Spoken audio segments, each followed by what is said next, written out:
So I've told stories for a long time, but the whole Story Slam thing is relatively new for me.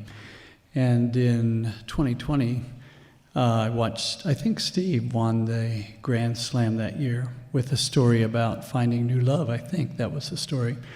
And then in 2022, Jamie Beth Cohen won with this wonderful story. With Jamie Beth's stories, they're all like perfectly crafted, like every sentence means something. And she won a story about a picture that her dad took and being in that place. So I thought, for 2022, I want to win. I want to win that really tasteful trophy. Now, I used to be really super competitive playing basketball and other sports. Monopoly, you didn't want to play Monopoly with me because I wanted to win. But I mellowed out, and I'm not quite sure why. I really wanted to win in 2022. And the theme was Think Again. So that whole month of October, I'm thinking, okay, so this story, that one won't win.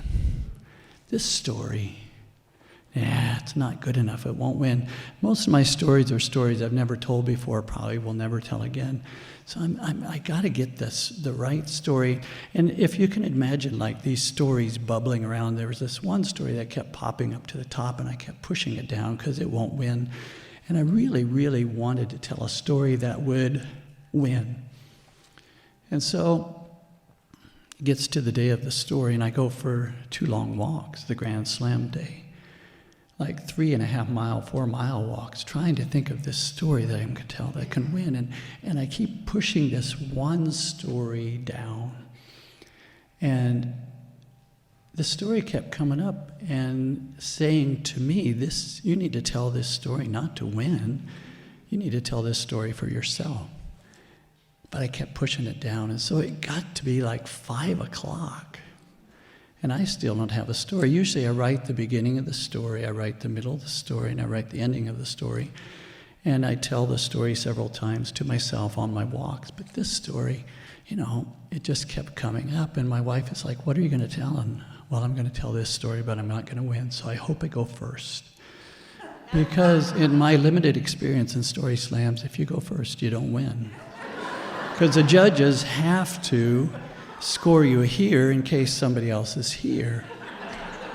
And so we get to the Story Slam, and my wife's sister and brother-in-law are there.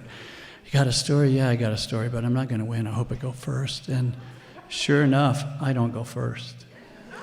My wife pats me on the knee, and she says, it'll be okay, and the next story, and the next story. And we get to the intermission, and I haven't gone yet. And then after intermission, I just gave up. I forgot about my story. I forgot about winning. I just started listening to the stories. We asked something really hard of all of you. We ask you to really listen intently. We ask you to give feedback. We ask you to really be involved with the story. And as the stories went along, they were really, really good. And my emotions just slow. I was getting drained by listening to all these wonderful, wonderful stories. And the theme was Think Again. So we get to the end. And Loanne, who is the MC, she says, well, we have one more story tonight. And I guess he knows who he is. And I was like, ooh, I guess that's me. And I'm walking up, and in Pinocchio, the little Jiminy Cricket, he's on one shoulder, and then there's the other, whatever. And on this side is saying, you're kind of really emotionally drained here. Why don't you just walk up and do something clever and say, the theme is to think again. I've heard so many wonderful stories. I thought again, let's just end the night and go sit down. And then on this story, that little story, on this side, that story is just puffing up like, wow, no, you've got to tell me. Forget about winning the story. Tell the story. And it was a story about myself in an instant I'm not really proud of. It was about a young man who was selling drugs on the corner down the street, and about me being on my high and righteous pedestal, cutting him down to nothing. And it was a bit of a complex story with a beginning about whittling in Kentucky, and then this young man on the street, and then trying to bring it together at the end. And I told the story. I told about that young man. I didn't plan it, but there was 2 callbacks to previous stories in the evening.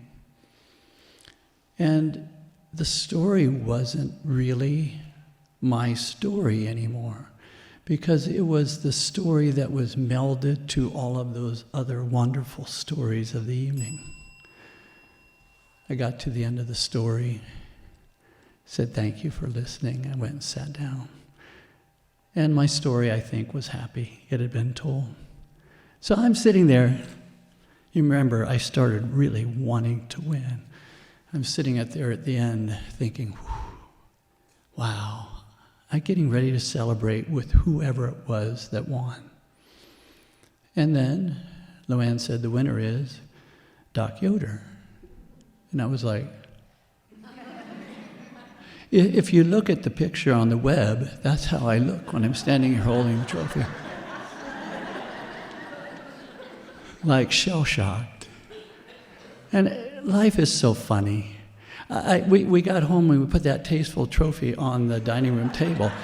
And then we're looking at it thinking, what are we going to do with this? I have it down in my man cave, and I take it down sometimes. Took it down today and just hold it, just to remind myself that sometimes, life isn't about me as an individual. It's not about winning and losing. It's about this wonderful thing of being human and sharing that with everybody else. And thank you for listening.